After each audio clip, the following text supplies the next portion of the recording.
Hello friends, welcome back to my channel. মই গোলাঘাট ফুলপা ভ্লগলৈ আপোনালোকক স্বাগতম জনাইছোঁ। আজি যেহেতু অকণমান বতৰটো আমাৰ ফালে ভাল কৰিছে, ভাবিছোঁ এটা প্ৰাকৃতিক সৌন্দৰ্য আপোনালোকক দেখাওঁ। সঁচাকৈ চাওকচোন, ৰ'দ দিয়া সময়ত কিমান ৰ'দ দিছিলে, আৰু সেই সময়তে যদি বৰষুণ নিদিলেহেঁতেন মানুহৰ বেমাৰ আজাৰ কিমান হ'লহেঁতেন।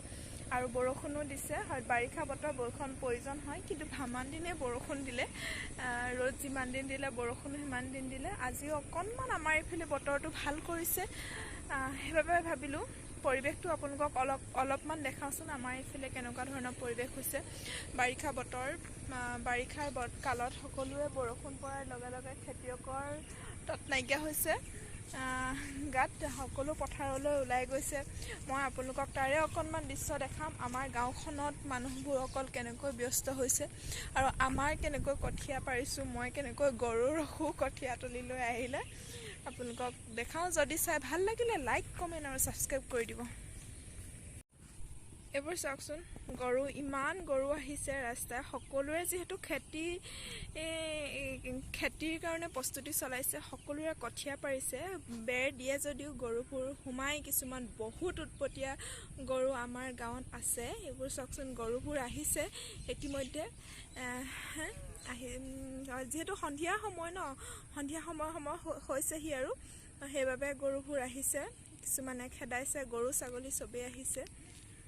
আৰু এয়া হৈছে আমাৰ খেতিৰ কঠীয়া পাৰিছোঁ। এইকেইটা হৈছে আমাৰ খেতি পথাৰৰ কঠীয়াতলি সিঁচিছোঁ। মই কেতিয়াবা ইয়াত ৰখোঁ গৰু চৰু আহিলে। এজনী গৰু সোমাই গৈছে। গোটেইখন চাওকচোন বোকা হৈ আছে। বোকা ৰ'দ দিয়া দেখি অলপমান শুকাইছেগৈ। আৰু এয়া আমাৰ কঠীয়াতলি, কঠীয়া সিঁচি থৈছোঁ। আমাৰ বৰষুণ পৰাৰ পিছতে সিঁচিছোঁ। বহুতে পানী সিঁচি মেচিনে সিঁচি কঠীয়া পাৰিলে বা সিঁচিলে, কিন্তু আমাৰ নাই সিঁচা। বৰষুণ যেতিয়া পৰিছে তেতিয়া এইকেইদিনতে ইমানটো আমাৰ কঠীয়া ডাঙৰ হৈছে। চাওকচোন, ডাঙৰ হৈছে, যথেষ্টকণ ডাঙৰ হৈছে। অকণমান ওচৰৰ পৰা দেখাইছোঁ। আৰু মই কৈছোঁৱে, যিহেতু গৰু আহে এইটো সময়ত, সেইবাবে গৰু ৰখি আছোঁ। গৰুবোৰ খেদিম কঠীয়াতলিৰ মাজতে। এইবোৰ চাওকচোন, কিমান গৰু আহি ৰৈ আছেহি। গৰু ছাগলী চব, আৰু এতিয়া তাহালিকে। আৰু আপোনালোকক মই দেখাওঁ, আমাৰ ঘৰত এজোপা খেজুৰ আছে। খেজুৰজোপা চাওকচোন, বহুত লাগিছে খেজুৰজোপা। সকলোৱে খায়, আৰু খায়ো ভাল পায়, খুব সোৱাদ আছে এই খেজুৰটো। যিহেতু আমাৰ অসমীয়া বুলি নহয় সকলোৰে, যিহেতু আমাৰ থলুৱা খেজুৰ হয়,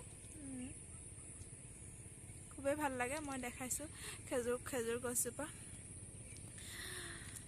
দেখাইছোঁ। সকলো পানী হৈছে, আগতে পানী নাই। গোটেই কি অৱস্থা হৈছিলে, ভাবিছিলে এবাৰ আমাৰ খেতি নহ'বই নেকি, তেনেকৈ বুলি ভাবিছিলে সকলোৱে।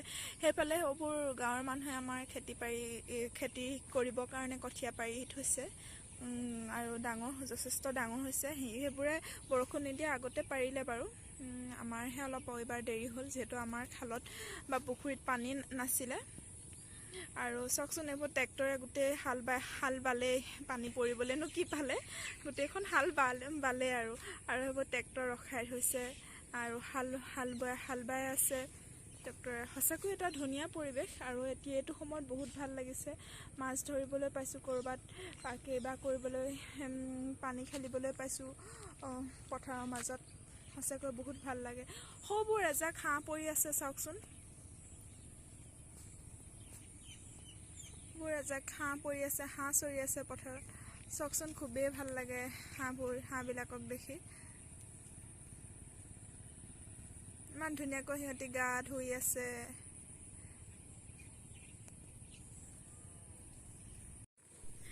বন্ধু বান্ধৱীসকল, মই আমাৰ গাঁৱৰ বাৰিষা কালত কেনেকুৱা এটা পৰিৱেশ হয় দেখাবলৈ চেষ্টা কৰিলোঁ। চাই কেনে পালে জনাবচোন আমাৰ গাঁৱৰ বৰ্তমান পৰিৱেশটো কেনেকুৱা। যদি ভাল লাগে লাইক কমেণ্ট আৰু ছাবস্ক্ৰাইব কৰি দিব বুলি মোৰ চেনেলটো আশা থাকিল। আকৌ এটা পুনৰ নতুন ভিডিঅ' লৈ লগ পাম আপোনালোকক। এতিয়ালৈ বাই বাই।